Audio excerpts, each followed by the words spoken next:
Vamos a irnos metiendo en la otra parte de la historia, que es la que a muchos de los que están acá los seduce, Sí. que es la ciudad de las ranas. Entonces, la pregunta sería, ¿cómo saliste de la estructura de escribir sobre datos duros, sobre los cuales de alguna manera tenías recontra comprobada la fortaleza de la evidencia que analizabas, con el hecho de meterte en el mundo de la ficción?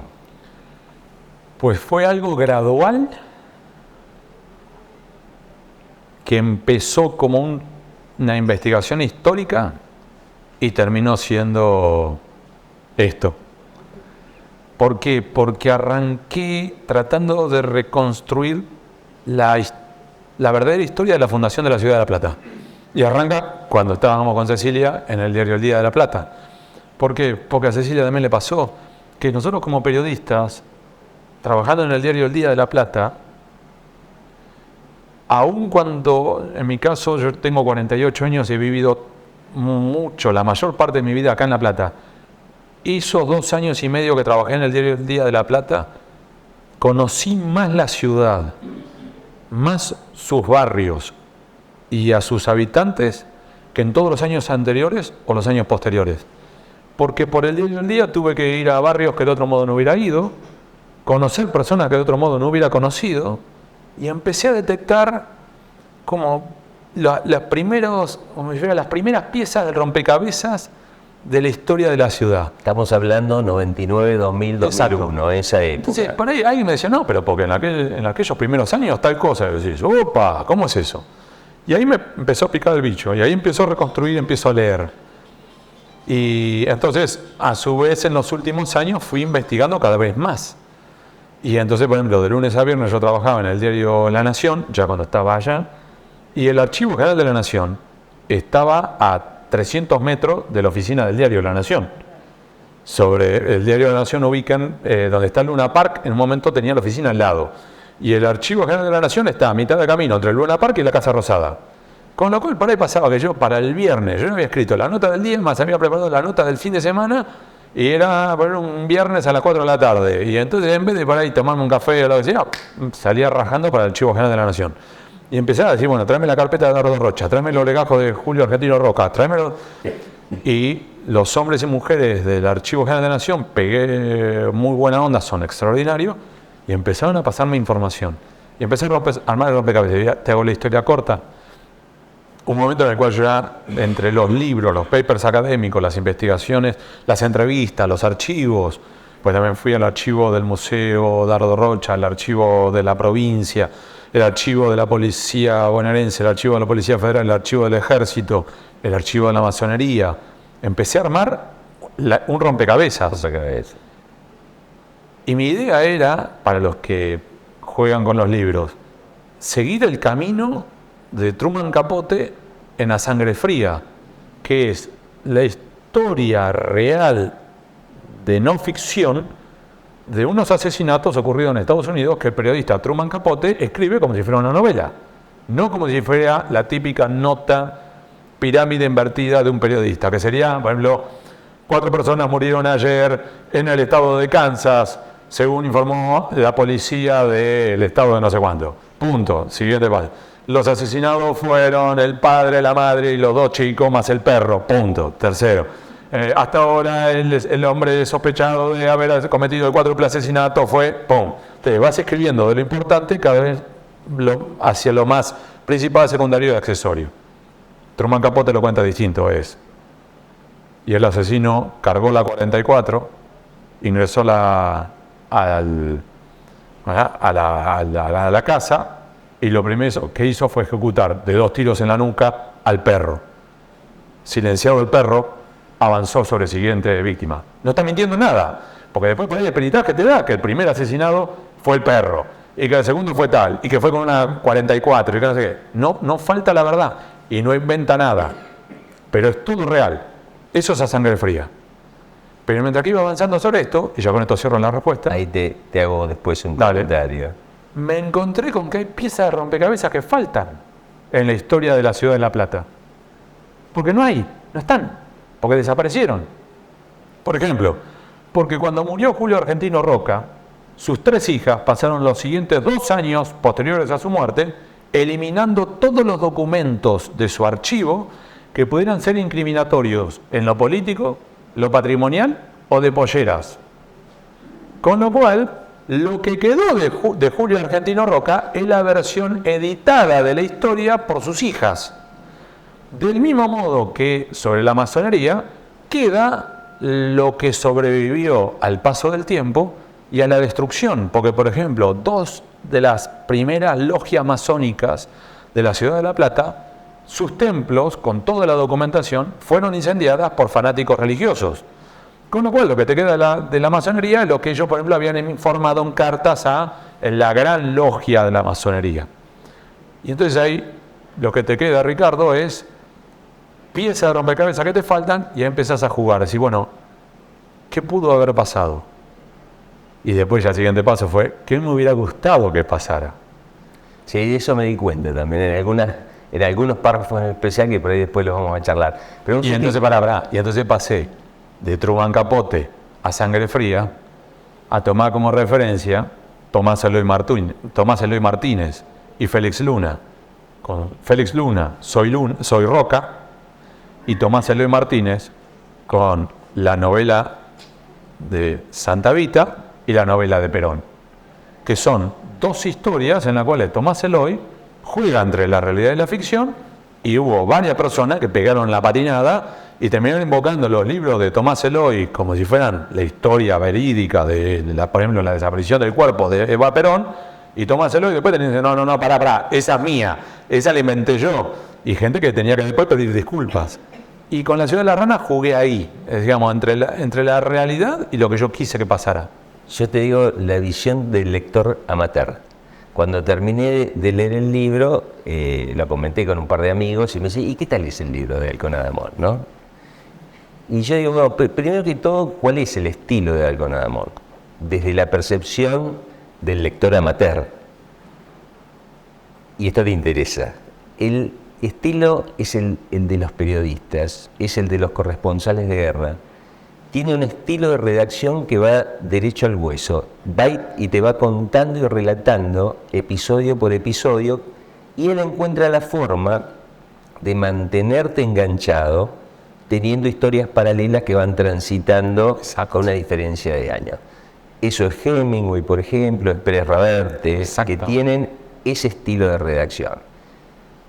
Te pasa con otros escritores a los cuales los latinoamericanos a veces nos acostumbramos, que es todo lo del realismo mágico, que vos agarrás Rayuela de Cortázar, estás leyendo Oliveira, y después leer una página y media o 2 en la cual el tipo no se movió de la cama, se está fumando un cigarrillo y pensando, te dejó tecleando con algo y tenés que volver a releerlo. O sea, primero que todo, Halcona de Amor tiene ese estilo de darle un ritmo a su historia, yendo directamente al grano de lo que está pasando.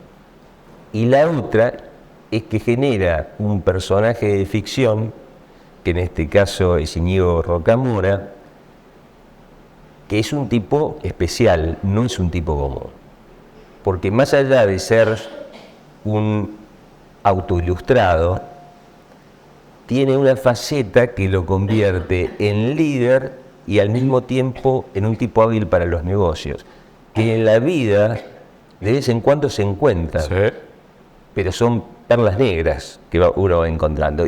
Y él hace el relato de lo que vos en La Piñata nombrás como ver conejos y no ver el elefante con zunga. Entonces, Rocamora va haciendo el relato de los personajes que se le van cruzando. Los políticos los detesta a casi todos. Los románticos, Spegazzini, por ejemplo, a Meguino o el mismo Pascasio, les da otra mirada, a Benoit ni hablar. Pero no ve el elefante con zunga que le pasa por atrás, que es la voz del escritor. Esa es tu voz, en la cual vas aclarando el panorama de todo lo que pasa. Entonces, bueno, para mí el hecho de poder asociar los dos de alguna manera, La Piñata y La ciudad de las ranas, pasaba, digamos, un poco por ahí. Es que has dado en el clavo. Porque al mismo tiempo estoy yo ahí. Porque si querés, claro, son las vivencias que yo he tenido a lo largo de todos estos años, en mi recorrido como abogado y periodista y la forma en que investigo. Claro que varios amigos míos me decían, pero Hugo, ¿pero era realmente así el tema de corrupción? Sí. Ahora, claro, ¿por qué me metí con el tema de la corrupción? Claro, porque yo a su vez soy periodista de investigación. Entonces, naturalmente me sale el mirar para ese lado. Y entonces, claro, mientras que estaba revisando, por ejemplo, la memoria y balance del Banco Nacional cuando reventó, cuando encontrás ese comentario de que eso es posta que está así en el informe de auditoría, hoy lo definiríamos como el informe de auditoría externa del Banco Nacional, que dice, hemos llegado a la conclusión, después de revisar todos los números, que los bancos no se roban a punta de pistola, sino a sola firma. Y va a decir, explicaste todo, ya está. Entonces, para mí es interesante. Al mismo tiempo, mi temor era convertirlo a Íñigo Rocamora en un superhombre, como dijera, mirá, al final tiene la capa puesta. Entonces, traté de ponerle también debilidades, es decir, que fuera calentón, que no le fuera bien. No voy a spoilear, así que voy a dejarlo ahí. Sí, porque iba a spoilear algo y no le voy a spoilear, para los que no lo leyeran. Pero digamos, no le termina de ir bien.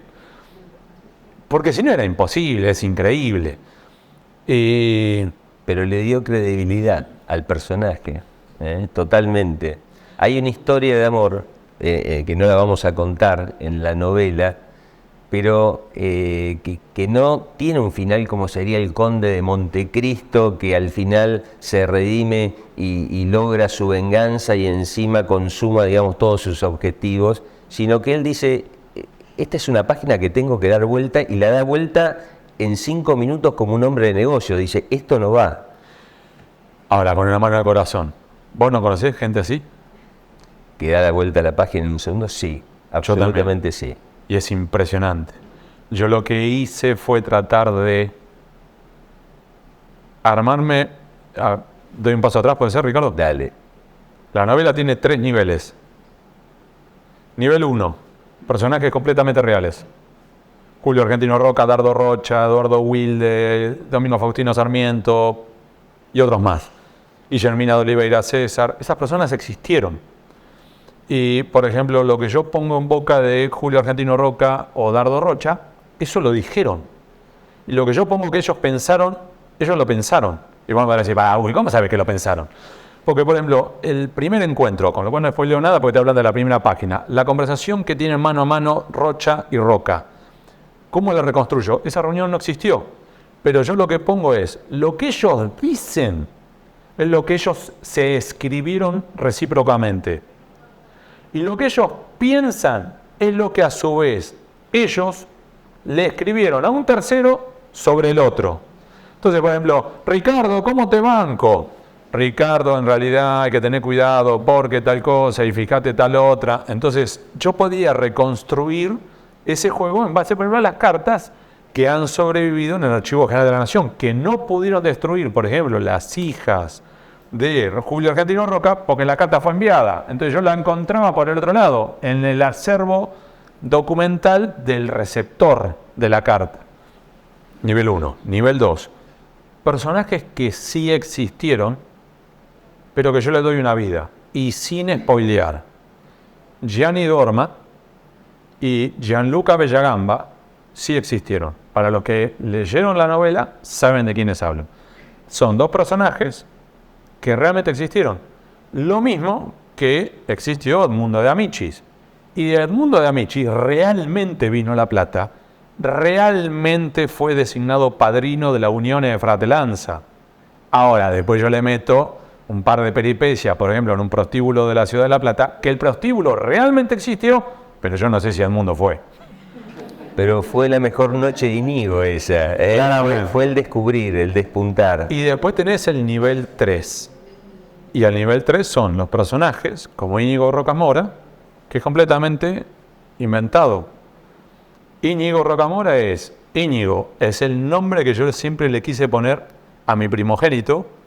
Y mi mujer, con buen tino, me dijo, estás re loco. Y se llama Tomás. Con lo cual dije, bueno, si a mi primer hijo no le pude poner Íñigo, a mi primer protagonista, vamos con Íñigo. Y Rocamora es el apellido de un amigo mío uruguayo, que yo le tenía marcado el apellido hacía mucho tiempo, y dejé pasar 3 vinos, y al tercer vino le dije, necesito, Guillermo, tu apellido. Y me dice, ¿me lo vas a tratar bien? Le digo, te lo voy a tratar bastante bien. Y me dio la bendición y ahí lo tenés. Vos sabés que le va a pasar a muchos, ¿no? Que al leer la novela hay personajes de la vida real como Guillermina que vos querés saber en qué terminó. Y entonces vas a buscar y te empezás a encontrar historias de historias, como por ejemplo que en el velorio de Julio Arroca, la que más lloraba de las hijas era la no reconocida. Entonces, bueno, de ese tipo de cosas ocurrían. Y vos te imaginás lo que pudo haber sido la vida de Guillermina en la alta sociedad, con Wilde como marido, y lo que termina siendo, digamos, en la realidad. Y es muy interesante, y justamente vos despertás a través de la novela las ganas de seguir conociendo un poquito más de los personajes. Sé que esa es una de las devoluciones más lindas que he recibido. Te diría que se dividen en dos, las que a mí más me han conmovido. La primera es personas que me dicen, Hugo, me puse a googlear si tal o cual personaje existía. Entonces me terminé encontrando con que tal sí y me terminé encontrando con tal no. Como diciendo, me engañaste. Entonces, eso es lindísimo para mí. Y la segunda fue cuando hombres y mujeres me dicen que es como si yo hubiera hablado con sus abuelos. Entonces me ha pasado de, bueno, vacaciones, salir al mar, me siento, ¿viste? Empiezo las vacaciones, me tiro así y ¿viste? Anda, ya corrita así, que primera siesta del verano, ¿viste? Hago así y de inmediato mi mujer me agarra y me dice, no te diste cuenta, ¿no? Y dije, chau, me olvidé de algo en La Plata o lo que sea. Antes me levanto así y digo, ¿qué? Y digo, ¿en qué macana me mandé? Dice, mirá. Y en serio que en el pasillo donde están las carpas, en nuestro pasillo había 3 personas leyendo la novela. Y la foto. Había un muchacho de 35 años, que sé de la edad, porque después terminamos charlando durante esos 15 días. Una señora de unos 60 y pocos, y allá un cordobés de 83 años. Y en distintos momentos, por ejemplo, el señor se terminó acercando y terminamos charlando porque el señor se emocionó recordando a su abuelo muerto. Imagínate, 83 años, su abuelo puede haber muerto hace medio siglo, don Pietro Liberati. Y terminamos hablando de los recuerdos de él sobre su abuelo italiano cuando vino a la Argentina. Y para mí fue hermoso y emocionante porque era una devolución de esas que decís, es mágico. Es que yo creo que a muchos de los que han leído la novela les has tocado esa fibra. Cuando vos nombrás La Sonámbula y que Frangi dice algún día un descendiente mío va a ser intendente, Polo Frangi, que fue intendente, me pasaba a buscar por casa porque yo era compañero de Polito en el colegio y entonces hacía pool con mis viejos para llevarnos a la escuela. Entonces, no sé la alegría que me da, Ricardo, porque hay varios así como guiños a los lectores que dejé en la novela. No, a ver quién pesca esta. Pica, sí, como tic, a ver, pon ahí alguien la agarra, ¿viste? Como jugando con el lector, como diciendo, te invito a que juegues conmigo.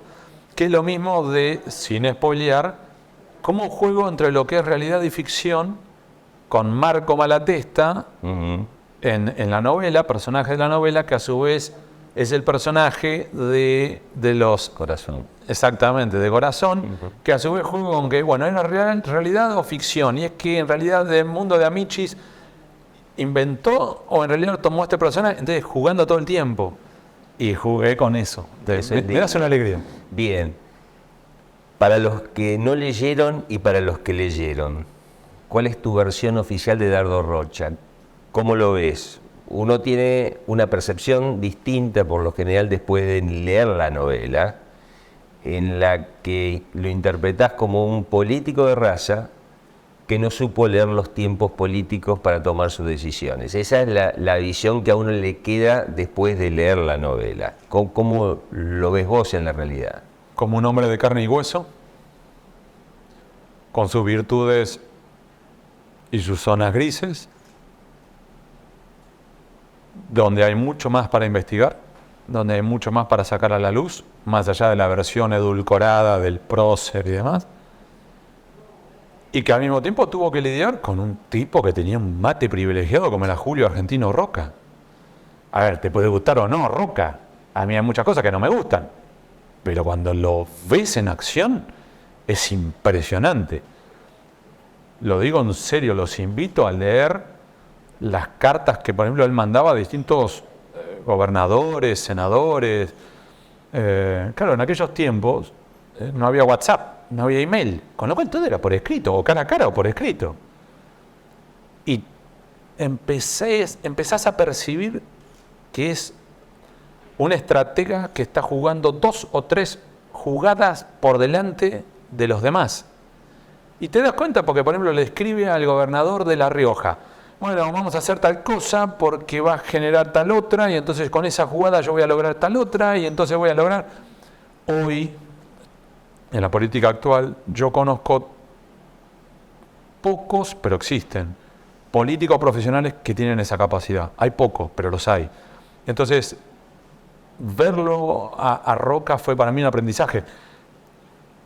Y lo que logró Roca era proactivo, él jugaba, los demás reaccionaban a sus jugadas. Entonces, claro, naturalmente vos estás un paso por detrás siempre de Roca. Y Rocha jugó bien, pero no estuvo, digamos, al otro nivel.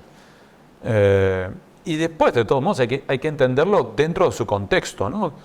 Y ese fue un esfuerzo para mí, Ricardo, el entender el contexto de aquel tiempo, de aquel lugar, con sus características. Y para eso me apoyé mucho en historiadores profesionales, en investigadores del CONICET, en profesores de la Universidad Nacional de La Plata, como Jorge Troisi o Carlota Sempé, que me ayudaron mucho. Y más de una vez me decían: no, para Hugo, estás cometiendo un error porque estás tomando en consideración tal cosa. Mis viejos profesores de la Facultad de Derecho que me decían: no, para Hugo, vos estás aplicando el Código Penal actual, cuando vos en aquellos tiempos vos tenías el Código Penal de Carlos Tejedor, pará, que era distinto, entonces en aquellos tiempos no estaba tal figura penal, entonces vos estás aplicando ahora algo que en realidad, entonces tenías como que pegar el freno de mano y decir: no, tienes razón. Voy a dar un ejemplo simple. Hoy le podemos reprochar a Dardo Rocha que la ciudad de La Plata la ubicó en un lugar demasiado cercano a la ciudad de Buenos Aires. Porque hoy, en auto, a esta hora, podés estar llegando ¿en cuánto? ¿45, 50 minutos? 45 minutos. Cuando Rocha y su equipo eligen las lomas de la Ensenada para levantar la ciudad, desde Buenos Aires para acá eran 4 horas. Que es lo que hoy te toma de acá a Pinamar. Entonces, claro, es muy distinto. De hecho, el propio Rocha, sobre el final de sus días, ya cuando el tren había llegado hasta Necochea en 1892, Rocha dice: visto en perspectiva y con las características del sistema de infraestructura actual, por ahí en vez de ser en La Plata, hubiera sido preferible en el Mar del Plata. Pero claro, es el mismo mirándose a sí mismo 30 años después. Quizá la lucidez de Rocha tenía mucho que ver con la experiencia que ellos venían de la guerra en Paraguay. Sí. Habían muerto 30.000. Sí. Entonces uno dice: bueno, dentro de esos 30.000 murieron muchos que podrían haber aportado mucho a la causa. Y Rocha dice: basta de sangre, Sí. empecemos a hacer política. Y estos son los aspectos más positivos de Rocha. Yo creo que sí. Yo Sí. creo que sí. Yo por lo menos creo que en definitiva termina siendo el legado que uno tendría que rescatar, la mirada progre, aunque bajo sus ambiciones personales, dejémosla un cachito de lado, pensemos Coincido. la ciudad que pensó. Cada más, perdón, Ricardo, ahí. Como decía Ortega Gasset, vos sos vos y tus circunstancias. Esos hombres y mujeres venían, primero, de la epidemia de fiebre amarilla. Que es como si cualquiera de nosotros tuviera que pensar una estrategia hoy, y vos decís: tengo muy presente la pandemia, con lo cual hoy, eventualmente, si vos fueras a, por ejemplo, a construir tu casa, hoy, tuvieras el dinero, primero te felicito y afortunado de vos. Pero segundo, eventualmente hay algunas decisiones que tomarías a la luz de la pandemia. Vas a decir: bueno, ya aprendí que necesito tal cosa, y algo de verde me vendría bien, y que no sé qué, y todo eso vos decís: ¿por qué estás tomando esas decisiones? Y porque viví la pandemia con la dificultad de la pandemia. Esos hombres y mujeres venían de 1871, la epidemia de fiebre amarilla. Entonces, por ejemplo, uno de los motivos por los cuales se establecieron que la ciudad de La Plata tuviera una plaza o parque cada 6 cuadras era por eso. que tuvieron la Avenida Sánchez, era por eso, que tuvieron bosque, era por eso, para decir, a ver, ¿cómo le generamos un ambiente dentro del casco urbano aireado, con mucha ventilación, que permita la fluidez y que eventualmente evite el encierro de los malos aires o los malos humos, como le decían en aquellos tiempos? Esto por un lado. Número dos, es lo que vos decís. Venían de guerras fratricidas, de unitarios contra federales, de la rebelión de Carlos Tejedor y de la guerra del Paraguay. Entonces, cuando ellos dicen se termina, basta con esto, tenemos que mirar para adelante, federalicemos la ciudad de Buenos Aires, modificamos esta estructura, era decir, tenemos que cortar con la guerra civil. De hecho, el eje central del discurso el día de la fundación de la ciudad de La Plata es ese. Miremos para adelante, terminemos con sangrar. Y el tercer eje, que es clave en aquellos tiempos y jugó muy bien Rocha, fue la separación Iglesia-Estado. Que hoy nosotros lo tomamos como normal, pero que otra vez en aquel contexto histórico no lo era. ¿Qué era, por ejemplo? Número uno, educación. Recordemos que la ley de educación, la ley 1420, desde que establece la educación pública, laica, gratuita y obligatoria para toda persona en el territorio argentino, fue de 1884, 2 años después de la ciudad de La Plata. Número dos, separación de la Iglesia de Estado entendido por ejemplo, el registro civil. Decir, bueno, el registro civil es una cosa menor. No, no lo es. Porque en aquellos tiempos, si vos no estabas bautizado por la fe católica, no te inscribían. Y si no te inscribían, de acuerdo al nuevo Código Civil, en ese momento el nuevo Código Civil de Dalmacio Vélez Arfiel, a su vez vos eras hijo natural, no hijo matrimonial. Y tenías derechos distintos, hereditarios, por ejemplo, que si vos eras hijo matrimonial. Entonces, y número tres, Camposantos. Se terminaron los Camposantos, pasan a ser cementerios. Esto fue uno de los ejes de la avanzada de la ciudad de La Plata cuando establecen el cementerio público. ¿Por qué? Porque si vos no eras católico, no te enterraban. E incluso más, aún siendo católico, si vos te suicidabas, no te enterraban. Si vos eras católico, tu hijo o tu hija se pegó un tiro, no te lo enterraban. Date maña, fíjate dónde lo enterrás. Entonces, establecer esas pautas que hoy nosotros consideramos obvias, tenemos que enterrar a este chico, me importa 3 bledos, si católico, judío, musulmán, en ese momento no lo era. Al mismo tiempo que la educación, no me importa de qué religión sos, vení, entrá, empezá a aprender. Hoy es una obviedad, de hecho, es una obligación, no solamente es un derecho. En aquellos tiempos no. En eso fue Rocha uno de los grandes jugadores.